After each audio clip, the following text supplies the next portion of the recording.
After that night, I believed I would never see Sans or Papyrus again. The experience influenced my life substantially, and I dedicated my time to serving people here as my father had intended since I was born. Then, about 10 years later, Sans and Papyrus suddenly reappeared in Snowdon. Sans and I never really talked about that night, but even now I cannot help but wonder. Where were you and Papyrus for all of those years, Sans? Why were you two homeless back then? There isn't really much to tell, Grobes. It's a pretty boring story. Besides, the kid doesn't want to have to listen to a long old story like that. Isn't that right, Jeez, kid, not you two. Listen, you two. I have my reasons for staying quiet about our story. Honestly, I've never told it to anyone. Partly because I don't really like living in the past, and also because I don't want my past to change what I've got now. And trust me, if you knew some of the things I've done, I doubt you'd ever be able to see me in the same way again. But if you really want to hear the truth, there's one term you have to agree to first. That is it! This is the final sock, Sans! I knew he had simply hidden that sock he left downstairs months ago somewhere instead of taking it to his room! This time I will not give in to his lazy ways! Sans will just have to carry his revolting sock as punishment. It is about time that I, Master Organizer Papyrus, imbue proper habits into that skull of his. I swear, what would Sans do without— But if you really want to hear the truth, there's one term you have to agree to first. You can't tell Papyrus anything I'm about to tell you.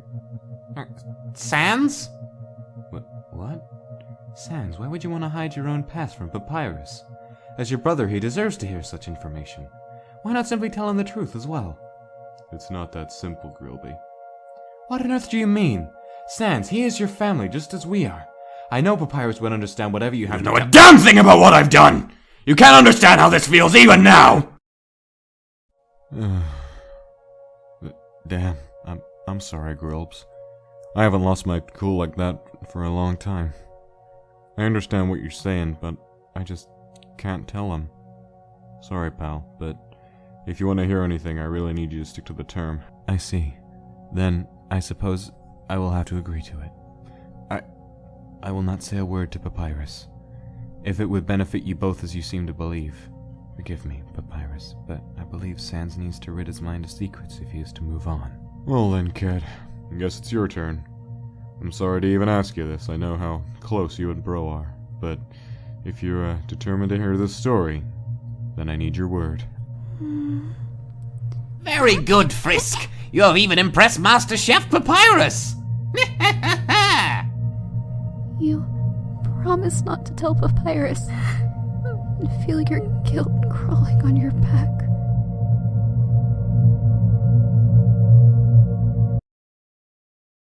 Well then, I guess there's no going back then, huh?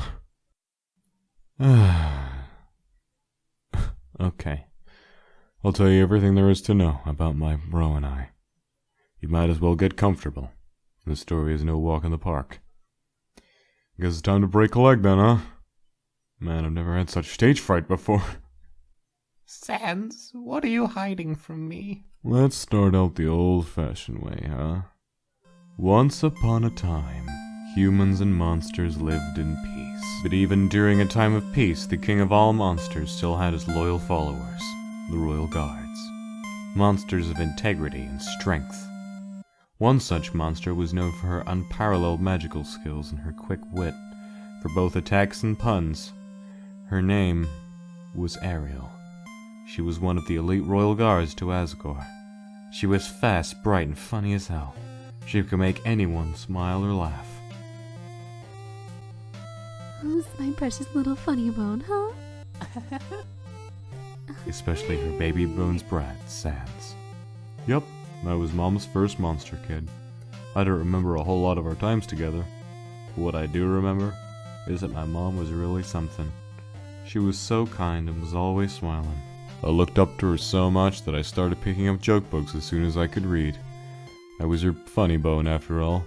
I had to live up to the name. I'm so proud. And even though she was a single mom taking care of a little monster kid, she still trained hard and helped others in the Royal Guard get stronger every single day.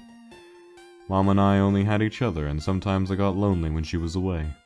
On those days, I'd ask if I had a dad, she would always answer with a smile. Sans, you have a father, and I know he loves you very much. Someday I'm sure you two will meet, but until then, know that I am always here for you. And then, one day, both of our lives totally changed when Mom came home with a little bundle of bones. There's my little funny bone. I have someone I want you to meet, Sans. Say hello to your baby brother, Papyrus. Huh? Uh-oh, sounds like someone wants their big brother. Would you like to hold him, Sans? Okay.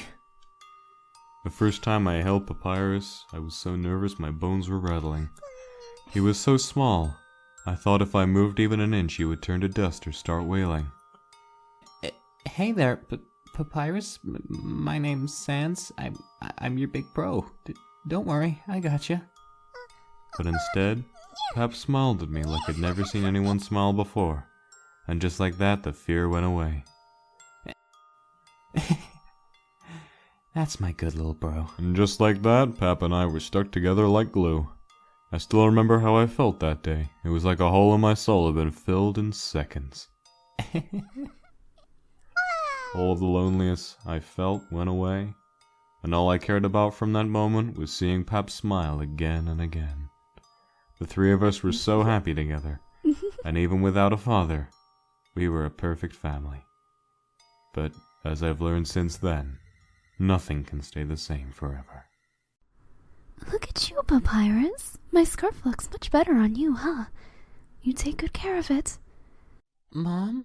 What's going on? Why is everyone being sent underground? Aren't you coming with us? Sans, don't worry.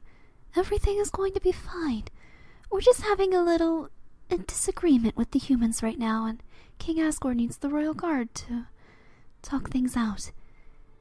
Be good little monsters and stay together until I get back. And Sans, be my brave funny bone and take care of your brother, okay? Don't worry, Mom. I'll keep an eye socket on him. That was the day that the war of monsters and humans started. Humans, afraid that monsters would absorb their souls and become all-powerful, attacked us monsters without mercy. The humans, with their physical forms, completely overpowered the monsters that fought back with Asgore. But they fought on anyway, even when the monster dust clouded the sky. It was the third day, the last day of the war, that changed everything. Where did that human go? Did she run away? Huh? Huh?